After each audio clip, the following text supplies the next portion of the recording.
Magandang hapon po sa ating lahat mga ka-farming. For today's vlog, ito update lang po tayo sa ating kambing.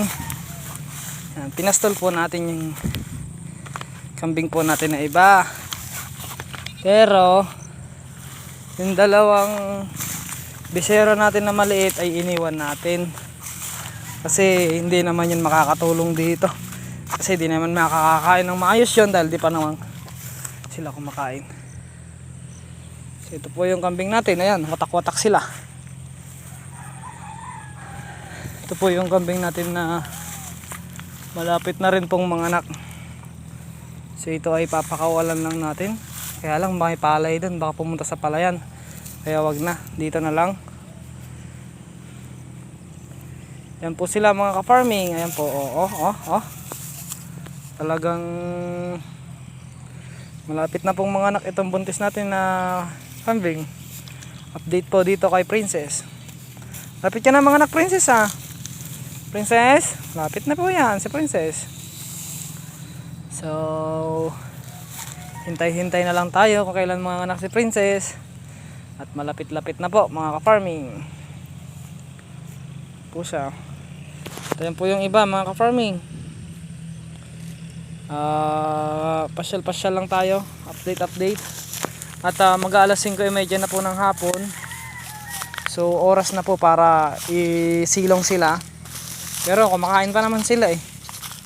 Busy pa naman sila sa pagkain. You know? Busy pa sila kaya maya konti natin sila ipapastol.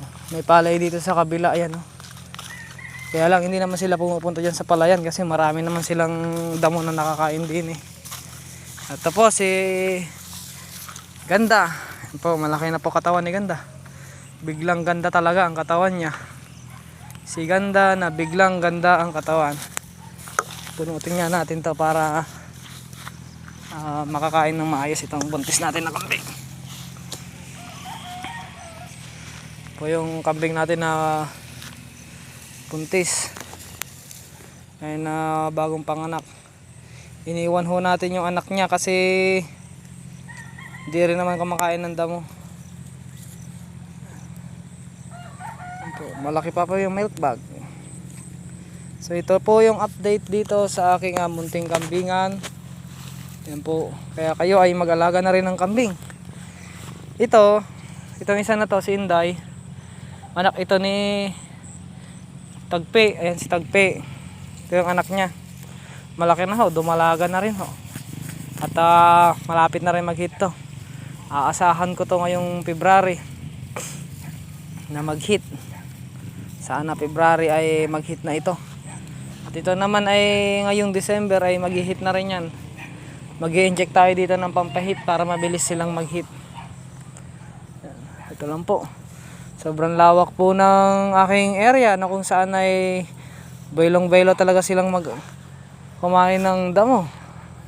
Yun lang po ang kinainan dito sa area ko mga ka-farming kasi maganda talaga pagka marami kang kambing. Kaya nga pinupursige ko rin mga ka-farming na magparami ng kambing para nang sa ganun naman ay sulit ang bawat panahon na lumilipas.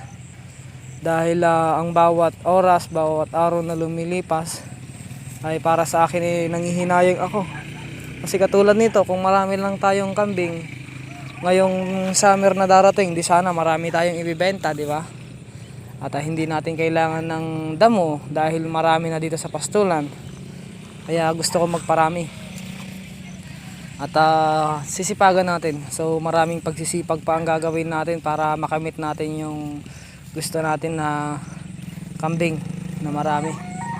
So target ko ho talaga na magkaroon ako ng 10 or hanggang 15 heads na inahin para nang sa gano'n naman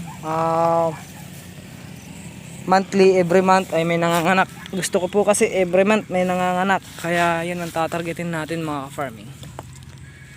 So pag nanganak na rin itong tatlo na to, pag nag-hit na rin yung tatlong dumalaga natin na yan, ay kahit pa paano ay malaking tulong na ho sa atin yan mga ka-farming.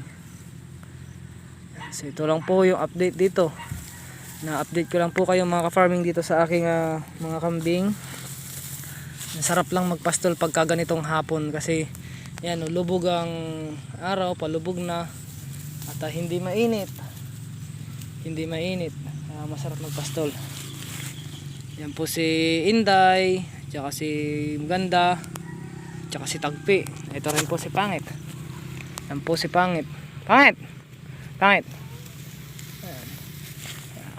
Ito si Tagpi, lakad lang na lakad. Iba talaga pag iba talaga pagka marami, talagang malawak talaga ang damo na pinagpapastulan. Ay malawak ang area. Nalilito siya sa damo na kakainin niya, mga ka-farming.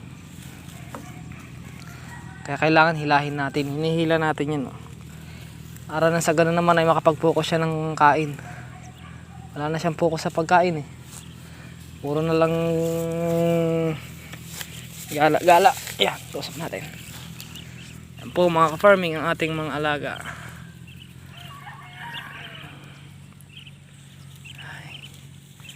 Medyo ikinukondisyon pa natin itong ating mga dumalaga para pagka nag-hit sila ay malaking pakinabang na sa atin. Pag nag-hit naman na yung mga dumalaga natin mga ka-farming, kahit na paano ay malaking tulong na ho ito sa atin. Kasi tuloy-tuloy na ho yan. Oras na mag-hit na yan, mga anak na yan, 2 months lang hihintayin mo, pagkatapos panganak, hit na naman. So sarap lang sa pakiramdam ng ganun. Kaya tuloy-tuloy lang. Yan lang mga ka-farming. Sipag-sipag lang sa pag-aalaga talaga ng kambing. Pag may sipag ka, mayroon ka talagang tiyaga, mayroon kang aanihin. Ito lang ang aking mga alaga. Sa summer lang naman mahirap mag-alaga ng kambing. Pag summer ay pagka tag-ulan. Pag tag-ulan hindi naman problema, pero pagka summer ay mahirap kasi malawak ang yung pagpapastulan, kaya lang wala ka naman damo na nakukuhanan. Kaya mahirap pagka summer din. Okay na yung ganito,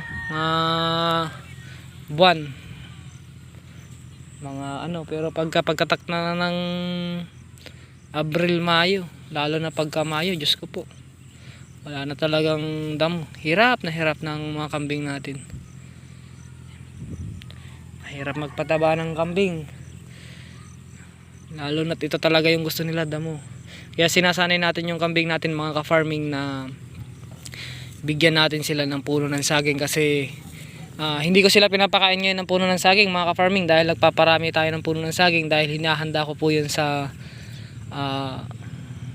summer, kung saan wala tayong makukuha ng damo. Doon papasok yung ating produkto na saging na ating hihiwain at papakain sa kanila. Kaya sinasanay natin sila sa saging, sinasanay natin sila sa feeds, pinapatikim-tikim din natin sila para nang sa ganun naman ay pag dumating na yung summer, hindi na sila mahirapan pa na kumain kasi sanay na sila mga ka-farming. So ito lang yung update dito sa ating munting kulungan mga ka-farming. At ito yung ating mga dumalaga mga ka-farming. Yan po mga ka-farming. So update lang tayo mga ka-farming.